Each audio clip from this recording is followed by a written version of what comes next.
पास जाती है, कहती है, माई आज हम बहुत खुश बानी। जानत बाड़ू काहे? क्लास में हमार सबसे ज्यादा नंबर मिलल बा और गुरुजी कहले बाना अपने मम्मी पापा के लिया के आवे और उन्हें सम्मानित कइल जाए। प्रतिभा की बात के कोनो असर ना पड़ला और माँ सरस्वती देवी किनारे जाके बैठ जाती हैं।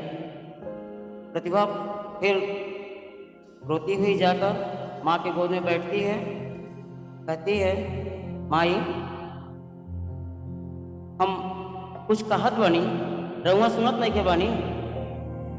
सरस्वती देवी उनकी बात को अनसुना करके कहती हैं, बेटी हम सब सुनत बानी, तो जवन कहल चाहताड़ू हम सब सुनत बानी, लेकिन हमारे साथे एगो प्रॉब्लम बा। ध्यान तोरे शादी कर दिन देखे आवे वाला बाने। प्रतिभा टूट जालिन, बिखर जालिन, उनके आंखन से आंसू के धार गिरे लगाला। माँ सरस्वती देवी दुलार के कहेली, रोवा न बेटा, रोले से कुछ होए वाला नाई बा। हमनी के गांव के रहे वाला है और गांव के जौन परिपाटी रहेला हम वही अनुसार करीला। प्रतिभा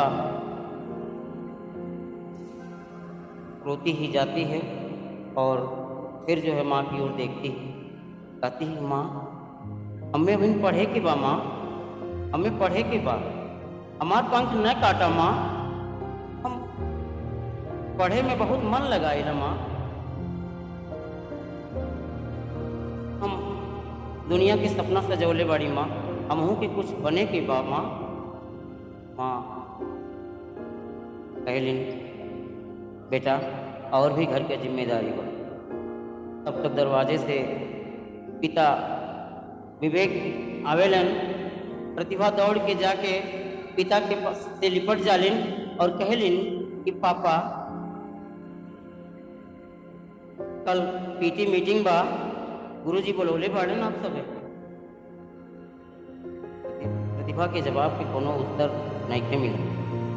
प्रतिभा किनारे कोने में जाके बैठ के रोवे लगेली, कहलिन कि मास्टर जी लोग नारी शक्ति, नारी सशक्तिकरण, नारी सम्मान और तरह तरह के बात।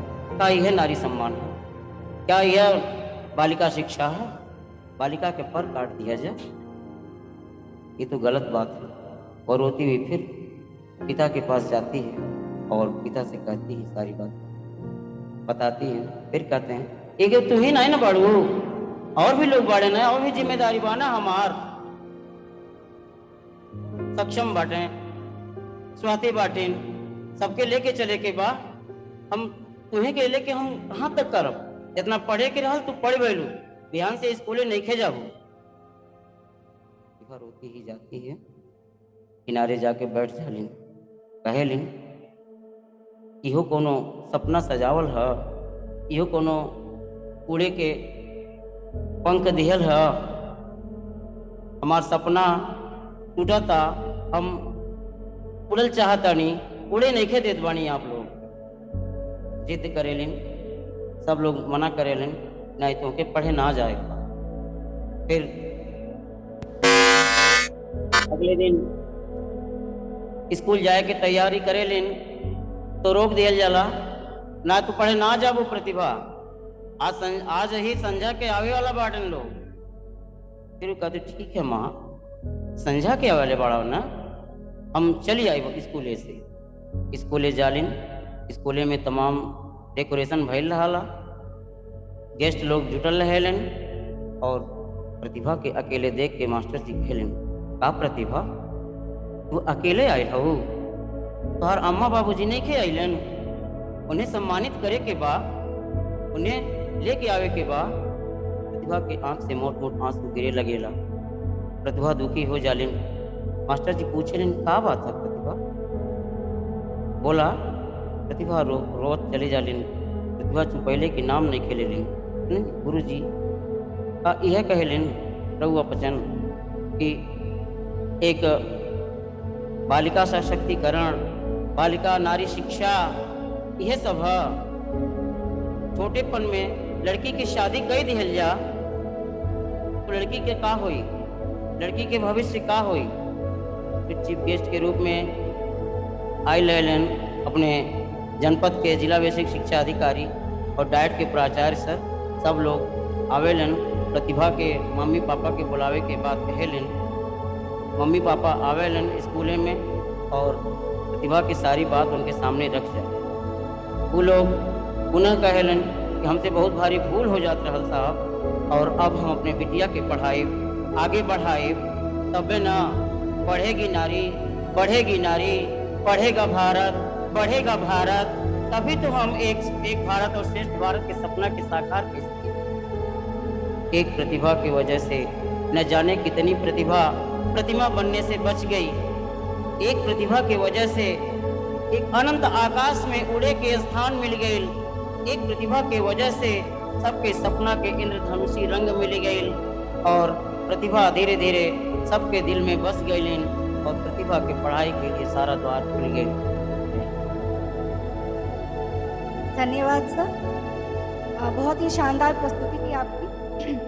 जैसा कि सर ने जो कहानी सुनाई प्रतिभा की, हम सभी जान रहे हैं कि जो हमारी नई शिक्षा नीति आई है इसमें मातृभाषा पे जोर दिया गया है। तो इस कहानी में कहीं ना कहीं हमें मातृभाषा का अनुभव हुआ। जो हमारी मातृभाषा है, चाहे वो भोजपुरी हो, अवधी हो, ब्रज हो, जो भी हमारी मातृभाषा है, उसमें अगर हम बच्चों को कहानी सुनाएंगे तो बहुत ही ज़्यादा रोचक और प्रासंगिक होगी। धन्यवाद सर। इसी के साथ ही मैं दूसरे जो हमारे प्रतिभागी हैं वो हैं श्री रोहित कुमार भट्ट जी। मैं उनको आमंत्रित करती हूँ। क्या वो सभागार में हैं? ठीक है। इन्हीं के साथ नेक्स्ट जो हमारी प्रतिभागी हैं वो है कोमल यादव जी। अर्चना वर्मा जी, मैम आइए आपकी प्रस्तुतिकरण। सभी शिक्षकगण एवं प्यारे प्रशिक्षु, आज मैं आपके सामने एक कहानी प्रस्तुत करने जा रही हूँ जिसका थीम था हमारी लोक कथाएँ जो थी मनोरंजक लोक कथाएँ। उस पर मैं एक कहानी प्रस्तुत करने जा रही हूँ और मेरी कहानी का शीर्षक है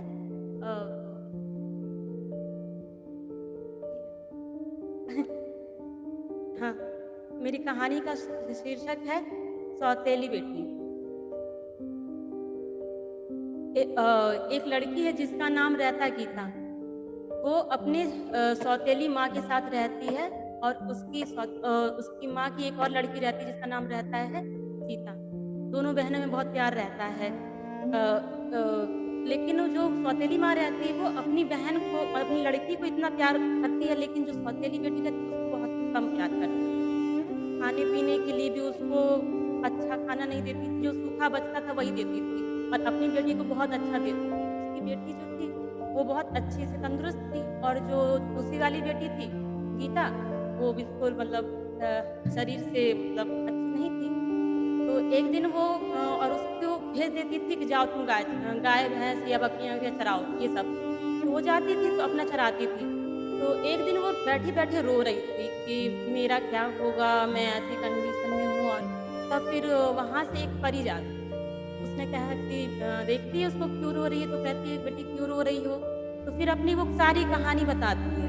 तो वो कहती है कि अच्छा ऐसा है कि तुम जो है मेरे नाम से तुम बस एक कील लिया करो और यहाँ पे कहीं भी अपने मन से गाड़ दो, तो मैं तुम्हें जो इच्छा रहेगी तुम्हें वो मिल जाया करेगा। तो उसने कहा ठीक है। तो वो बहुत खुश हुई, घर पे आई अपनी। अब वो ऐसे ही करने लगी। जब वो ऐसे करती तो उसको रोज रोज खूब बढ़िया बढ़िया पकवान आने लगे, खूब खीर पूड़ी फल फूल मिठाइयाँ सब खाती थी। तो अब उसका शरीर अच्छा बनने लगा। तो उसकी माँ जो सौतेली माँ की कहती है, पूछती है कि मैं तो अपनी बेटी को इतना घी लगा लगा के अच्छा खाना देती हूँ, और ये जो है इतना मतलब कैसे इसका शरीर कैसे बनता जाए। तो ऐसा है बेटा, सीता अपनी बेटी से कहती है कि ऐसा है बेटा, तुम अपनी दीदी के साथ जाओ और देखो वो क्या करती है। तो कहती है ठीक है। तो जाती है, तो बकरी जब चराती रहती है तब उसको भूख लगने लगती है। तो कहती है अभी बहन है क्या करूँ, लेकिन बहुत देर हो जाता है तो सोचती है कि चलो कील गाड़ के मंगा लिया। तो रोज़ 1 थाली आती थी और आज 2 थाली आई, खूब सब कुछ भरपूर खाना-पीना, मतलब बहुत स्वादिष्ट खाना है। तो खाती है और वो जो छोटी वाली बहन रहती है वो खाती है, छुपाती रहती है कि मम्मी को दिखाएँगी, मम्मी को दिखाएँगी। फिर इसके बाद फिर इसके बाद बकरी जब चराने लगती है तो कहती है कि अच्छा बहन आई है, आज मैं थोड़ा आराम कर लेती हूँ, तो वो सो जाती है। तो फिर वो पहाड़ना भूल जाती है, तब तक वहाँ पे एक सुंदर सा महल हो जाता है, बगीचा हो जाता है, खूब सुंदर सा। तो वहाँ से राजा का लड़का गुजरता है, कहते हैं यहाँ पे महल खान है, कैसे हो गया है?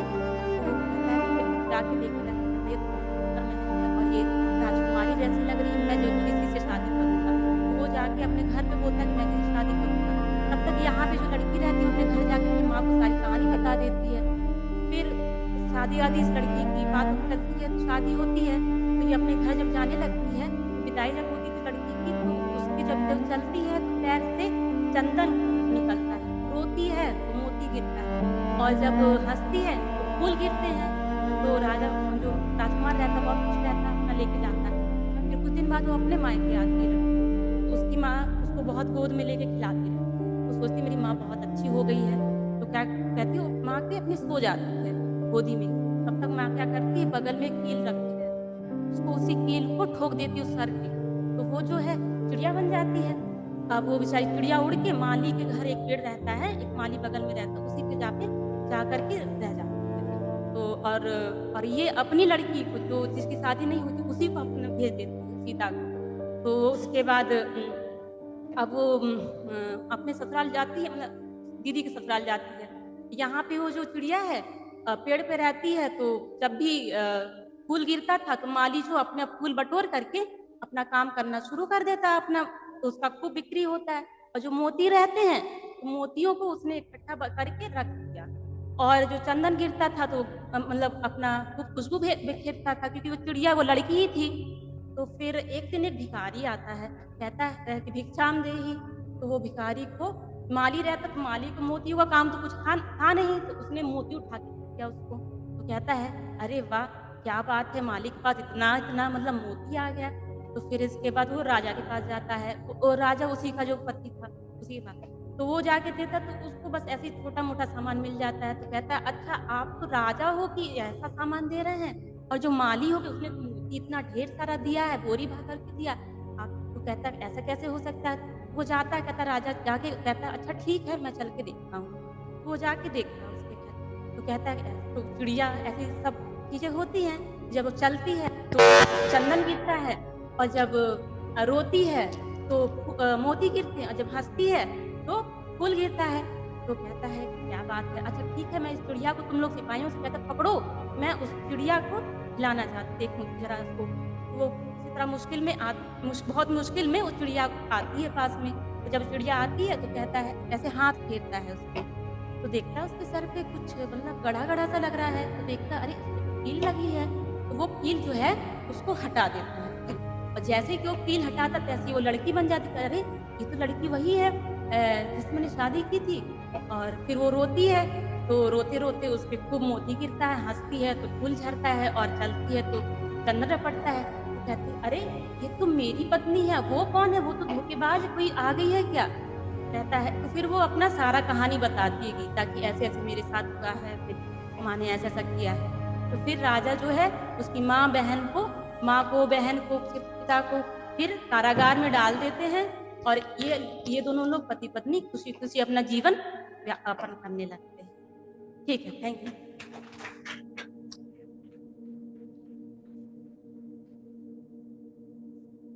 धन्यवाद मैम, आपकी कहानी बहुत ही रोचक थी। इनका ब्लॉक है महाराज सदर। आपकी कहानी सुन के कहीं न कहीं मुझे अपना बचपन याद आ गया, जब मेरी नानी थी और वो मुझे इस तरह की कहानियाँ सुनाया करती थी। जी बिल्कुल बिल्कुल, मुझे महसूस हुआ कि ये नानी की ही कहानी है जो हमने बचपन में सुनी हुई है।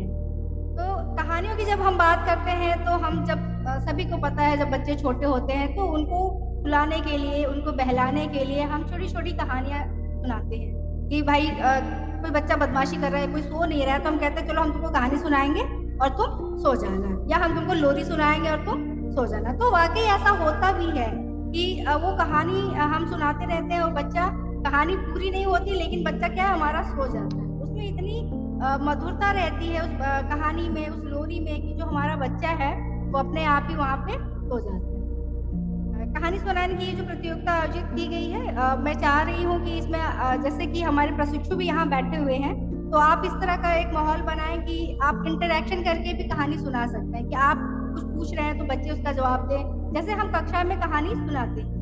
ठीक, तो ऐसा अगर आप करना चाहें तो उसके लिए भी आपका स्वागत है, क्योंकि हमारे प्रशिक्षु हैं, हम हैं। आप ऐसा एक माहौल बनाएं कि लगे कि हम कक्षा में बैठे हुए हैं और हम अपनी कहानी सुना रहे हैं और बच्चे जो हैं वो रोचकता पूर्वक सुन रहे हैं। इसी के क्रम में मैं बुलाना चाहूंगी बिंदु वर्मा जी को। आप लोग जोरदार तालियों से स्वागत करिए बिंदु वर्मा जी। महाराजगंज सदर पीएस से आई है, सतभरिया विद्यालय से। मेरी कहानी कुछ मोरल टाइप की है। तो कहते हैं काले रंग को कुछ कम न समझना भाई, क्योंकि कोरोना में काली चाय ही काम आई। कि एक घना जंगल था, बहुत घना। उसमें एक बड़े पेड़ के नीचे तपस्वी, एक साधु महात्मा तपस्या कर रहे थे। उसी पेड़ के ऊपर एक काला कौवा रहता था। रोज कांव कांव कांव करता रहता था, मगर महात्मा के ऊपर इसका कोई असर नहीं होता। वो अपना ध्यान लगाए रहते थे। एक दिन महात्मा के चेहरे पे एक टप से पानी का बूंद गिरा। महात्मा की आंखें धीरे से खुल गई। उन्होंने अगल बगल देखा, सारी जगह देखा कि ये पानी की बूंद आई कहां से। तो उन्होंने ऊपर देखा तो कौवा रो रहा था। महात्मा ने कहा, नीचे आओ और मेरे सामने। क्या बात है भाई, तुम रो क्यों रहे हो? कौवे ने कहा, आप मुझसे पूछते हैं मैं क्यों रो रहा हूं? मैं काला कलूटा कौवा, हाँ, मेरी तो यही परेशानी है। सबको देखिए भगवान ने कितना अच्छा अच्छा बना दिया और मुझे काला कलूटा। तो महात्मा ने कहा, काली तो कोयल भी है, देखो कितनी अच्छी है, कितना अच्छा बोलती है। तो कौवे ने कहा, मुझे हंसाने की कोशिश मत करिए महात्मा जी, देखिए उसको कितनी मीठी मीठी आवाज दी है भगवान ने, और मुझे कांव कांव कहता करता रहता हूँ। सब लोग मुझे कंकड़ मारते हैं, पत्थर मारते हैं। अगर श्राद्ध का समय ना आए तो मुझे खाना भी ना दे, मुझे समझाइए मत आप। तो महात्मा का, ओहो, ये तुम्हारी परेशानी है कि मैं तुम्हें बदल दूंगा, अब सोच लो क्या तुम बनना चाहते हो। कौवे ने कहा, सही कह रहे हैं ना आप? तो महात्मा ने कहा, हाँ, मगर मैं एक बार ही बदलूंगा, सोच लो। तो कौवे ने कहा, ठीक है महाराज। कौवा सोचा, सोचते सोचते बोला, महाराज मुझे हंस बना दीजिए। तो महात्मा ने कहा, सोच लो, हंस की भी तो कोई परेशानी होगी। कह रहे, नहीं महाराज, हंस कितना सुंदर होता है, बोली। कह रहे, नहीं, जरा उससे भी पूछ लो। तो कौवा कितनों कांव कांव करे मगर चालाक होता है। कहता, हाँ ये है, मैं हंस से जाऊंगा पूछने। कौवा उड़ते उड़ते एक स्वच्छ पानी के तालाब में तैरते हुए हंस के पास गया। कहा, हंस भाई, हंस भाई, हंस भाई। तो हंस बोलता है, क्या है, कौन है तू? अरे मैं कौवा हूं, मैं अपने जीवन से बहुत परेशान हूं। तुम कितने अच्छे हो, एकदम सफेद, झकास सफेद, कितने साफ पानी में तैर रहे हो, पैडल मार रहे हो, हाँ, देखो तुम्हारी फोटो भी खींची जाती है। कहते, भाग जाओ यहां से तुम, मैं खुश हूं, इससे खुश तो मैं नहीं खुश हूं, मेरा मर जाना ही बेहतर है। कौवा बोला, क्यों? अरे अरे, ये सफेद कोई रंग है? मातम का रंग है, मातम का। हाँ, और लोग मुझे उड़ाने के लिए फेंकते हैं, पत्थर फेंकते हैं, और मैं हमेशा पानी में तैरता रहता हूँ। बोलो मैं खुश हूँ। कौवा बोला, हाँ आपकी भी तो परेशानी है। भागा भागा वो आया महात्मा के पास। बोला, महात्मा जी, हंस भी बहुत परेशान है अपने जीवन से, तो अब क्या बनना चाहोगे तुम? कह रहा है, महात्मा जी मुझे तोता बना दीजिए। तो कहे, अच्छा सोच लो। कहे, महात्मा जी तोता कितना अच्छा होता है, हरा हरा। कहे, पहले सोच लो, जाओ उससे भी पूछ लो। तो तोता गया जंगल में, हरे हरे जंगल के बीच उड़ता हुआ कई चक्कर लगाता है। कितने चक्कर लगाता है? कई चक्कर लगाता है, 4-5 चक्कर लगा लेता है। तो एक तोता निकल के आता है, कौन है तू और यहाँ चक्कर क्यों लगा रहा है? भाग जा यहाँ से, नहीं तो मैं सभी सारे तोते मिलकर तुम्हें कूट देंगे।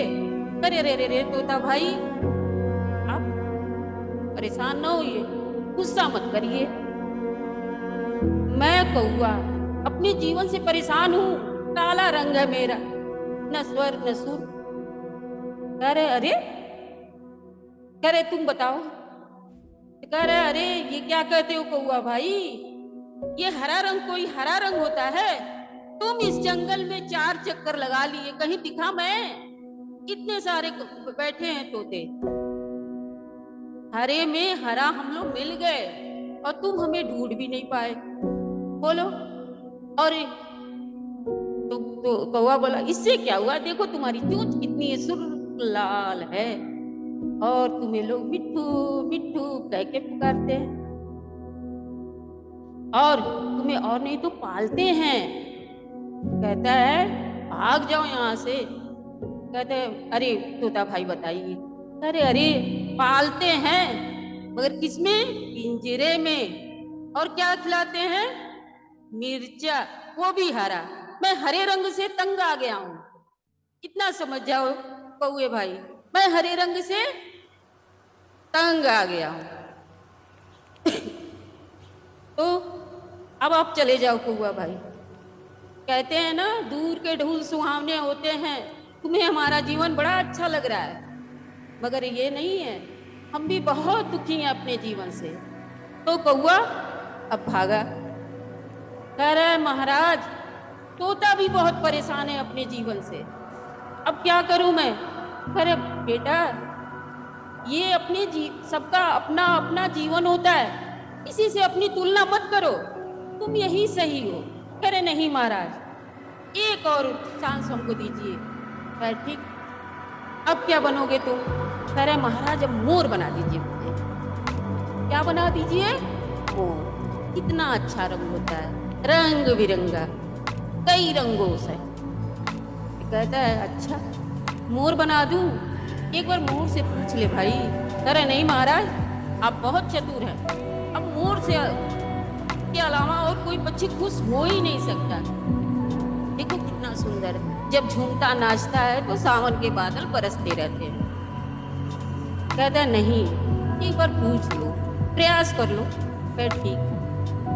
कहता है, मोर भाई कहाँ हो आप? मोर हरे जंगलों के बीच से निकलता है। कहते, क्या है भाई, क्या तुम्हारा जीवन कितना अच्छा है, कितने सुंदर लग रहे हो तुम, नाचते नाचते कितने सबको सुंदर लगते हो। कहते, ऐसा कह के हमें क्यों मार रहे हो कौवे भाई? क्यों, क्या हुआ मोर भाई? कहे कि अब मुझसे बुरी जिंदगी और किसी की हो ही नहीं सकती है। जीते जी हमारे पंख उखाड़ दिए जाते हैं, जीते जी हमारे पंख उखाड़ दिए जाते हैं, बेच देते हैं सब लोग अपने मतलब से। मैं सुंदर हूं, यही तो मेरा क्या है, सजा है, यही मेरी सजा है। तो कौवा बोला, नहीं भाई, कितने अच्छे लग रहे हो, आप तो राष्ट्रीय पक्षी हो। क्या हो? हाँ, राष्ट्रीय पक्षी हो, कितना अच्छा, तुम्हें तो कोई मारता भी नहीं। कह रहे, अरे कौवे भाई, ये काहे का आप कह रहे हैं? चोरी से सब मुझे मारते हैं, चोरी से मुझे सब मारते हैं। तो कौवा दौड़ा दौड़ा भागा चला आया।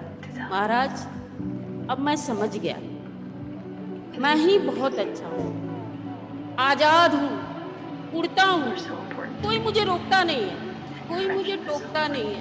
जो खाता हूँ, पीता हूँ, मस्त रहता। अब मैं समझ गया मेरा जीवन ही बहुत अच्छा है, बहुत अच्छा है मेरा जीवन। और किसी कविता, किसी कहानी ये होता है कि किसी को अपनी तुलना किसी और से नहीं करनी। हम जो भी हैं अपने में संपूर्ण हैं, हमें किसी से अपनी तुलना नहीं करनी है। धन्यवाद।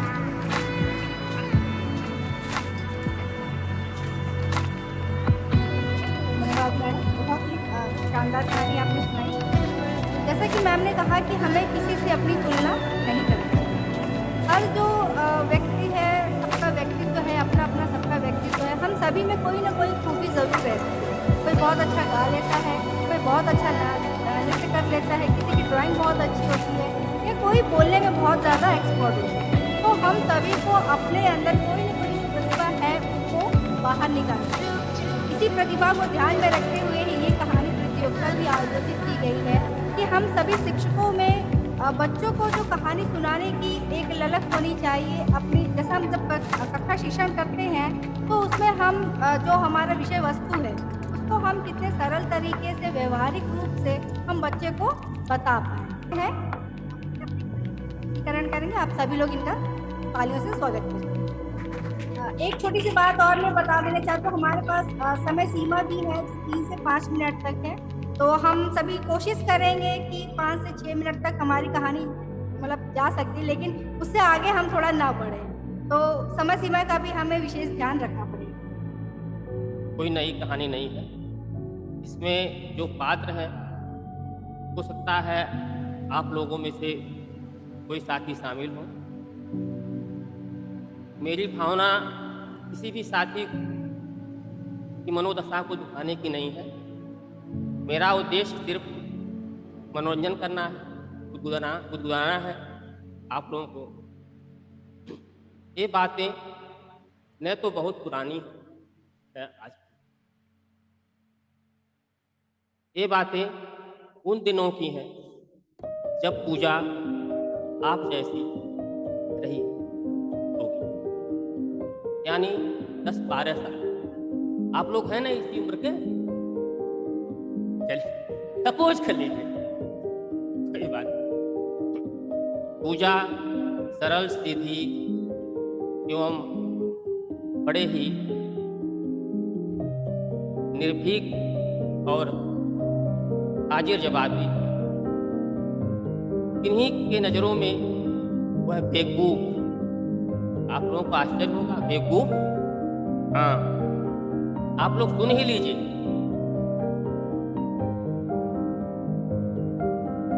बेवकूफ मैं नहीं कह रहा हूं,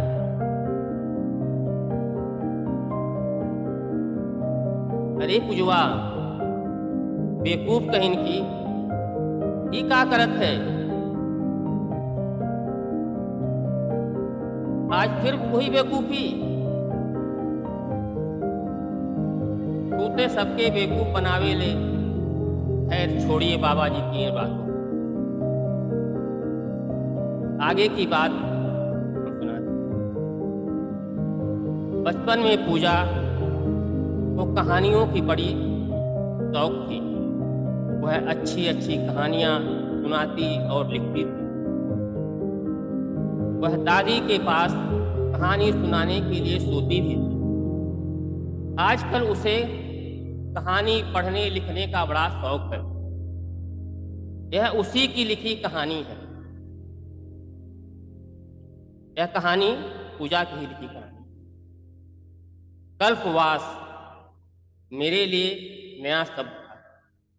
दादी हर साल महीने भर के लिए कल्पवास जाया करती थी। इस बार मैं भी कल्पवास के लिए जिद कर दी। मैं भी दादी के साथ कल्पवास जाऊंगी। मैं भी दादी के साथ कल्पवास जाऊंगी की रट लगा रही थी। बाबा ने समझाया, तू मेरे साथ चलना।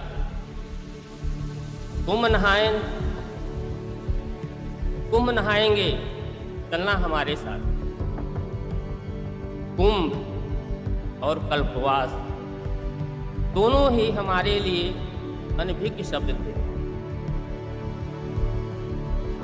दोनों ही हमारे लिए अनभिज्ञ शब्द थे। प्रयागराज जाने के बाद ही वास्तविक अर्थ समझा। प्रयागराज जाने के बाद ही वास्तविक अर्थ समझा कल्पवास और कुंभ का। बाबा की बताई बातें, स्वर्ग नरक, पाप पुण्य के विपरीत एक नया एहसास हुआ। रात के समय इतनी दूरी चलकर थकी हारी अलसाई जब मैं पुल पर बस से उतरी, आंखें मलते हुए चारों ओर नजारे दौड़ाई, तो सचमुच आसमान के तारे जमीन पर चमकते हुए आभास। आलस, थकान उसी क्षण घूमन। नई ऊर्जा का संचार मेरे रोम में होने लगा। जहाँ जिधर दूर तक नजरें जा सकती थीं, चारों ओर आसमान के तारे जमीन पर मुझे दिखने लगे। वाह वाह, मैं सचमुच का स्वर्ग। बाबा के रटे रटाए अर्थ के विपरीत जमीन का स्वर्ग, न ही वह आसमान का स्वर्ग हाँ मरने के बाद होगा। बाबा ने हाथ पकड़कर कहा, बाबा ने हाथ पकड़कर कहा, चलो हाथ छोड़िया न, चलो हाथ छोड़िया न, नहीं तो गायब हो जाएगी। फिर मिलबू उलबू नहीं। बाबा की बातें, गायब होने का डर उस आनंद को कम न कर सका। जोर से हाथ पकड़े धीरे धीरे हम सब दादी के पंडाल पहुंचे। रास्ते भर वो भीड़, संत महात्माओं के बड़े बड़े पंडाल, प्रवचन सुनते सुनाते लोग, दुकानें, पुलिस, बड़े बड़े होल्डिंग, बड़े बड़े चौड़े रास्ते, उन पर बिछी लोगों की चदरें, एक नई बसी बसाई दुनिया का एहसास मुझे दिला रहे थे। सुबह होते ही स्नान करने की तैयारी में हम जुट गए। बाबा तो संगम की ओर निकल गए। बाबा संगम की ओर निकल गए। मैं दादी के साथ बोली। धीरे धीरे दादी की मित्र मंडली जुट गई, 10-12 लोगों की। बाड़ा ऐसे ही खुला छोड़ ऊपर वाले के भरोसे सभी लोग गाते बजाते गंगा तट पर स्नान के लिए वो भीड़। घाट पर इतनी भीड़ कि कहीं दिल रखने का जगह नहीं। धक्का मुक्की के बीच स्नान करके हम लौट ही रहे थे वापस, तभी मेरे कानों में जोर जोर की आवाज उस बच्ची की सुनाई पड़ी जो 6-7 साल की रही होगी, अपने परिवार से बिछुड़ गई थी। मैं दादी का हाथ छोड़ उस बच्ची की ओर दौड़ी। क्या नाम है तुम्हारा? क्या नाम है तुम्हारा? What is your name? इन वाक्यों से मैंने पूछा, लेकिन कोई जवाब नहीं मिला, सिर्फ रोने के सिवा। दादी घबराई, जोर से बोली, तू सबका नानी हो? तुहर कहाँ जाते रे? हे आओ, हे आओ, कहते कहते पास चली आई। चल चल यहाँ से, नहीं ते गायब हो जाइबे। दादी दादी जी हराए गई बे, लेकिन अपन नाम नहीं बतावती है, हिंदी अंग्रेजी कुछ नहीं जानत बे। दादी भी सहम गई, घबराई। अंकल, ओ अंकल, अंकल, ओ अंकल, मैं आवाज देती रही, कोई नहीं। लोग चलते रहे तेज कदमों।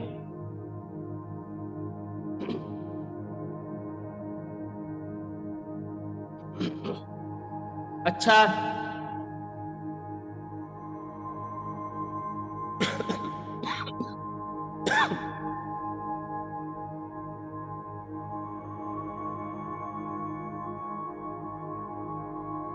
अच्छा सुन रे पुजवा, दादी बोली, इके बाड़ा पर ले चल, ना ही तो ये घर ना ही के घर वाले खोज रहे होंगे। मैं बोली, रुके ही थोड़ी देर। ओ पुलिस वाले अंकल, ओ पुलिस वाले अंकल, अरे क्या बात है बेटा, ये लड़की कहीं बिछुड़ गई है। अच्छा अच्छा, ये लड़की, हाँ, क्या नाम है तेरा? रोमत, रोमत बेटा, पुलिस वाले अंकल ने पूछा। अंकल, ये अपना नाम उम नहीं बता पा रही है, ये हिंदी हिंदी नहीं जानती है। अच्छा बेटी, जा जा तू। तेरा क्या नाम है? पूजा। अच्छा पूजा, जा तू। मैं इसे कैंप में ले जा रहा हूं और वहां से अनाउंस करवा दूंगा। आज भी इस घटना का जिक्र होते ही मेरे रोम रोम रोमांचित हो जाते हैं, कई प्रश्न सोचने लगता। हम दोनों धीरे धीरे बाड़े की ओर बढ़ते रहे। रास्ते भर गंगा की महिमा, कहीं गंगा धुन, गंग सकल मुद मंगल मूला, सब सुख करनी हरनी भव शूला। तो कहीं, हे गंगा मैया तुहके पियरी चढ़ीबे, के यस गान मेरे कानों में गूंजते रहे। किन प्रकार 3 तुमड़ी वाले पंडाल को खोजते खोजते हम वहां पहुंचे। अरे प्रभु चाचा, राम राम, कब आई रहा है? पूजा ने पूछी। आखिर चिढ़ाते हुए चाचा ने पूजा से कह दिया, पूजा रानी बड़ी सयानी, उल्टा सीधा कहे कहानी। पूजा भी कहाँ रुकने वाली, उसने भी चाचा की चुटकी ली। चाचा से पूछी, चाचा तू एक बात बताऊ हूँ, चाचा तू एक बात बताऊ हूँ, यह गति कैसे होय, चाची मेरी सुंदर सुखड़, चाची मेरी सुंदर सुखड़, कहीं विधि मिलना होय। इस बार चाचा नाराज नहीं हुए, इस बार चाचा नाराज नहीं हुए। चाचा की बातों पर मैं हंसती और वो भी हंसती। इस बार की परिस्थिति को देखते हुए कोई गुस्साया। धीरे धीरे चाचा ने अपनी जो स्थिति थी, दिव्यांग थे चाचा, उन्होंने उस घटना को, जो एक्सीडेंट उनके साथ हुए थे, उसका जिक्र किया।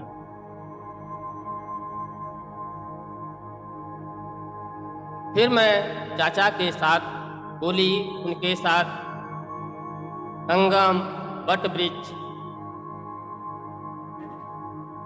बड़े हनुमान मंदिर